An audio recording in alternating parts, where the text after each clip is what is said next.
Enpresa publikoak, bere izaeragatik, ustelkeriaren arrisku handia izaten du. Helburu nagusiak, alegia interes orokorreko xedeak, ez dira beti erabakigarriak. Askotan, interes partikularrek edo talde interesek erabakitzen dute nola jarduten den, kontrastean. Enpresa pribatuetan egoera bestelakoa da, mozkinaren pizgarriak oso indartsuak dira. Eta horrek enpresaren jarduera lerrokatzeko joera handia sortzen du helburu nagusiekin. Hori ez da esan nahi enpresa pribatuetan ustelkeriarik ez dagoenik. Alderantziz, enpresaren helburuak defendatzeko pizgarri berak sortzen ditu tresna edo harreman gehiegikerietarako aukera. Baina hau kontrolatzeko mekanismoak ere existitzen dira. Barne ustelkeria proportzionala da enpresaren dimentsioarekin.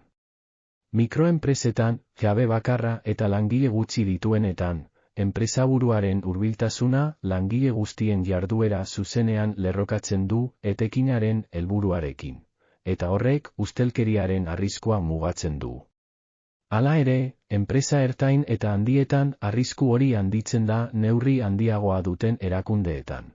Enpresaburuak ezin ditu langileen eta koadroen jarduerak modu eraginkorrean kontrolatu. Eta horrek, barne ustelkeriarako aukera handiagoa ematen die langileei. Era berean, enpresaren hazkundeari eta jabetza partekatzeari lotutako dinamika bat ere sortzen da jabetza partekatzen hasten den heinean. Enpresaburu individuala etekinaren 100%tik aparte gelditzen da, eta pizgarri hori ahultzen da.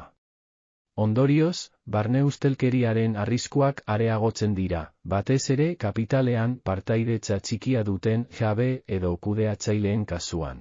Kanpoko pizgarriak sortuz, helburu nagusia, mozkina maximizatzea, alde batera uzteko, laburbilduz. Ustelkeriaren arriskua enpresa mota bakoitzean ezberdina da.